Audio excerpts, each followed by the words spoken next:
Class 10th NCERT book के chapter number 3 pair of linear equations in two variables की exercise 3.5 पढ़ेंगे इस video में।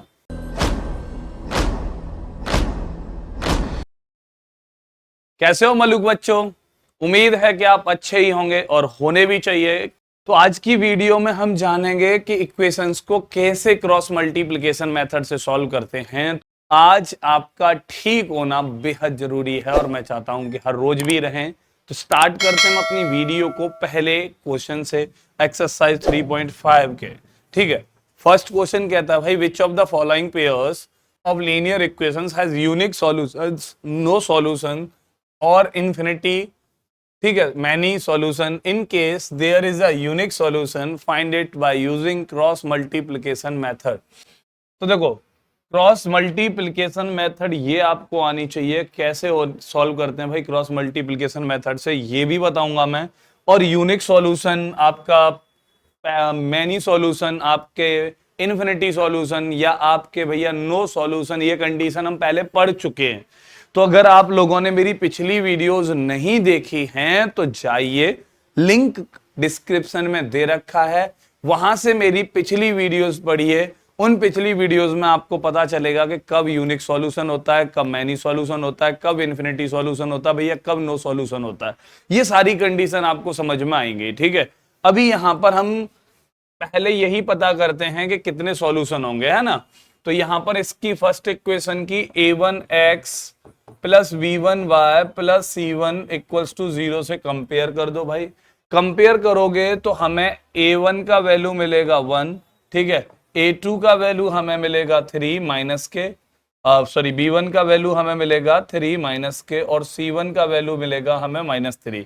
ये 1 होगा, ये -3 होगा, यहाँ -3 मिल जाएगा हमें। ठीक है, अब यहीं से हम a2 का वैल्यू फाइंड करेंगे तो सेकंड इक्वेशन से, तो ये मिलेगा हमें 3, और b2 का वैल्यू फाइंड करेंगे तो -9, एंड c2 का वैल्यू फाइंड करेंगे तो -2।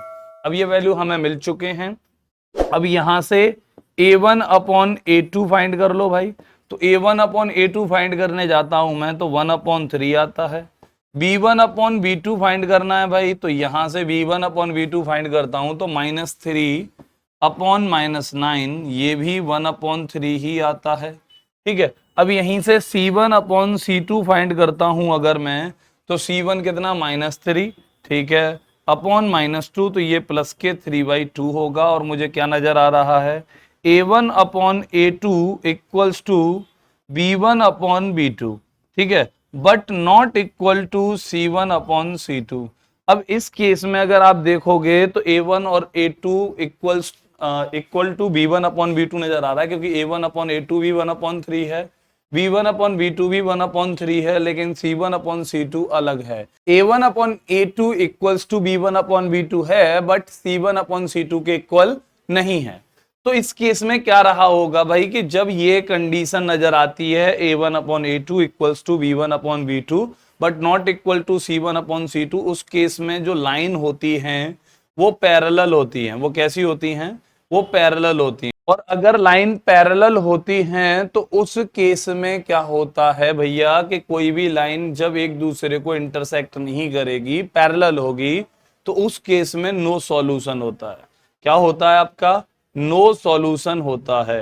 क्लियर है? तो इतनी सी बात आपको समझ में आ गई होगी कि भाई इन दोनों लाइंस को अगर हम देखते हैं, क्योंकि ये पेयर ऑफ लीनियर इक्वेशन जो हैं ये लाइन के ही इक्वेशन होते हैं, और लाइन के अकॉर्डिंग जब ये कंडीशन बनती है a1 upon a2 equal to b1 upon b2 but not equal to c1 upon c2, उस केस में लाइन पैरेलल होती है, और पैरेलल होती है तो भैया नो सॉल्यूशन होगा, और नो सॉल्यूशन होगा तो हम इसका सॉल्यूशन फाइंड नहीं कर पाएंगे। ठीक है, उसने बोला भी है कि in case there is a unique solution. ठीक है, तो अगर यूनिक सॉल्यूशन होगा तभी तो हम सॉल्यूशन फाइंड करवाएंगे, अगर यूनिक सॉल्यूशन नहीं है तो हम फाइंड करेंगे ही नहीं। तो फिलहाल तो नो सॉल्यूशन वाली कंडीशन। अब दूसरी कंडीशन समझो, यहीं पर मैं एक बार दोबारा से इसको बता देता हूं। a1 upon a2 equal to b1 upon b2 equal to c1 upon c2।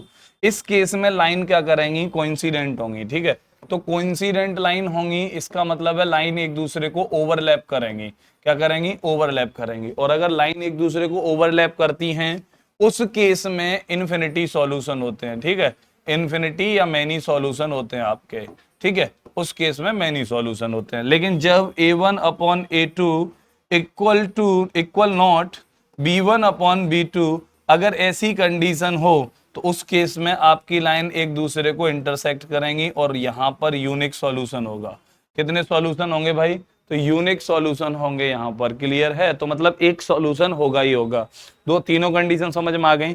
a1 upon a2 equal b1 upon b2 but not equal c1 upon c2, इस केस में क्या होगा? पैरेलल होंगी। पैरेलल के केस में नो सॉल्यूशन होगा। ठीक है, a1 upon a2 equal to b1 upon b2 equal to c1 upon c2, अगर ये कंडीशन होंगी तो लाइन आपकी कोइंसिडेंट होंगी। अगर कोइंसिडेंट लाइन है तो भैया आपका इन्फिनिटी सॉल्यूशन होंगे। लेकिन जब a1 upon a2 not equal to b1 upon b2 ये केस होगा तो उस केस में यूनिक सॉल्यूशन होगा, एक सॉल्यूशन होगा ही होगा। चलते हैं हम अपने अगले क्वेश्चन पर। अब अगले क्वेश्चन में भी हमें वही करना है जो हम पहले कर रहे थे, unique solution, no solution, infinity solution, many solution, ये सारी कंडीशंस। ठीक है, तो ये सारी कंडीशंस हम समझ चुके हैं। अब करना कैसे है, तो इज्जत से जल्दी से करना शुरू कर दो। तो सबसे पहले इस इक्वेशन को सही फॉर्म में लिख लो भाई। तो ये हो जाएगा 2x प्लस वाई माइनस 5 और इक्वल्स टू 0। सेम इस इक्वेशन को भी लिख लो भाई। तो ये हो जाएगा 3x प्लस 2y माइनस 8 और इक्वल्स टू 0। अब यहां से अगर मैं देखता हूं a1 अपॉन a2 तो ये मिलेगा मुझे 2 अपॉन 3, हाँ या ना? तो ये 2 अपॉन 3 मिल गया। अगर मैं यहीं से देखता हूं b1 अपॉन b2 तो ये मिलेगा मुझे कितना भाई? तो ये b1 1 और b2 2, तो ये 1 अपॉन 2 मिलेगा। यहां से अगर मैं c1 अपॉन c2 देखता हूं तो ये मुझे मिलेगा -5 अपॉन -8। अब मैं अगर यहाँ गौर से देखता हूं तो a1 अपॉन a2 और b1 अपॉन b2 ये दोनों ही इक्वल नहीं है। ठीक है, तो a1 upon a2 not equal to b1 upon b2, और अगर ऐसा नहीं है तो इस केस में यूनिक सॉल्यूशन होगा। क्या होगा? यूनिक सॉल्यूशन होगा। और अगर यूनिक सॉल्यूशन है तो मुझे क्रॉस मल्टीप्लिकेशन मेथड से फाइंड करना होगा, सॉल्व करना होगा। अब ये सॉल्व कैसे किया जाएगा ये आपको समझ में आना चाहिए, क्योंकि क्रॉस मल्टीप्लिकेशन मेथड से ऑलमोस्ट सभी बच्चे डर जाते हैं। उसको सॉल्व करते समय उनका दिमाग काम नहीं करता है, किसका मल्टीप्लाई किस में करें, किसका मल्टीप्लाई किस में करें, या वो फॉर्मूले के अकॉर्डिंग रटना शुरू कर देते हैं। तो मैं आपको बताऊंगा कि आपको रटने की जरूरत नहीं है, आप तमीज के साथ, तहजीब के साथ, बड़ी इज्जत से सॉल्व कर पाएंगे। क्लियर है? ठीक है जी। तो अभी कैसे करना है, क्या करना है, इस बात पर बात करते हैं। तो आपको कुछ नहीं करना, तमीज के साथ आपके पास a1 a2 ये सभी हैं, तो आप पहले लिख लो इनको एक बार। a1 अपॉन a2 इनको एग्जैक्ट वैल्यू के साथ लिखिएगा इनकी के। ठीक है, इनको सिंप्लीफाई मत कीजिएगा, क्योंकि अगर आपने इनकी सिंप्लीफाई वैल्यू लिख ली तो आपको प्रॉब्लम होगी, दिक्कत होगी। ठीक है, तो a1 और a2 इन सभी की एग्जैक्ट वैल्यू जो क्वेश्चन में दे रखी है उनको लिखना शुरू कर दो। तो a1 कितना है हमारे पास? 2 है। ठीक है, a2 हमारे पास कितना है? 3 है। यहां से b1 हमारे पास कितना है? 1 है। b2 कितना है हमारे पास? तो ये 2 है। ठीक है, c1 कितना है? तो -5 है। और c2 कितना है? तो ये -8 है। पर लिखना ऐसे ही है। ठीक है, तो a1 अपॉन a2 यही फॉर्म वही रहना चाहिए कि b1 के अपॉन में b1, b2 c1 के अपॉन में c2, बल अलग अलग होने चाहिए, फ्रैक्शन फॉर्म में नहीं होने चाहिए। लेकिन उनके ऑर्डर लिखने का जो होना चाहिए कि एक रो में a1 a1 b1 b1 c1 c1 ये सारे लिख जाएं, दूसरी रो में a2 b2 c2 इनकी वैल्यूज लिख जाएं। ठीक है, अब लिखने के बाद में आपको क्या करना है? कुछ नहीं करना है, तमीज के साथ आप इस क्वेश्चन को सॉल्व करेंगे कि x और y, ठीक है, और कांस्टेंट टर्म 1, तो x आपके x के टर्म्स में यूज होगा, y के आंसर के लिए होगा, और 1 कांस्टेंट टर्म के लिए यूज होगा। अब करना कैसे है? देखो, x के साथ x के कोफिशिएंट्स नहीं लेने हैं, तो x के कोफिशिएंट्स को हाइड कर लो। तमीज के साथ बता रहा हूं मैं, बस पहले इनको एक रो में a1 b1 c1 मेरी तरह लिखना, दूसरी रो में a2 b2 c2 मेरी तरह लिखिएगा। क्लियर है? अब यहां पर आपका कुछ नहीं करना आपको कि x के केस में x के कोफिशिएंट्स को भैया रोक दो, तो x के कोफिशिएंट्स को हाइड कर दो। अब देखो, हाइड करने के बाद में ये 4 बच रहे हैं, b1 c1 b2 c2। अब इन 4 में आपको मल्टीप्लाई करना है, तो b1 का मल्टीप्लाई करना है c2 के साथ। ठीक है, यहां से वही सेम ऑर्डर करना शुरू कर दो, क्रॉस मल्टीप्लाई करो। ये भाई मेथड खुद बता रहा है कि क्रॉस मल्टीप्लिकेशन करना है। ठीक है, तो क्रॉस मल्टीप्लिकेशन ऐसे ही तो होता है भाई, तो ऐसे ही शुरू कर दो आप। तो भाई यहाँ पर लेफ्ट टू राइट, ठीक है भैया, तो B1 से C2 मल्टीप्लाई करेगा और C1 से B2 मल्टीप्लाई करेगा। तो B1 किससे मल्टीप्लाई करेगा? C2 से। चलो भाई B1 C2 माइनस लगाओ, अब B2 किससे मल्टीप्लाई करेगा? C1 से। तो B2 और C1 ये हो गया भाई, और इक्वल्स टू। क्लियर है? अब ये लिख गया। अब ऐसे ही y के लिए y के कोफिशिएंट्स को हाइड कर लो, रटने की जरूरत है ही नहीं। अब y के कोफिशिएंट्स कौन होते हैं भैया? b होते हैं। अब इनको हाइड कर लिया, अब देखो कौन बच रहा है। अब ये b1 b2 हाइड हो चुके हैं। अब यहां से c1 ने मल्टीप्लाई कर दिया a2 के साथ, तो भैया यहां लिख दो c1 a2, ठीक है, माइनस अब यहां से c2 है, c2 किसके साथ मल्टीप्लाई करेगा? a1 के साथ, तो c2 a1 ये मल्टीप्लाई हो गया।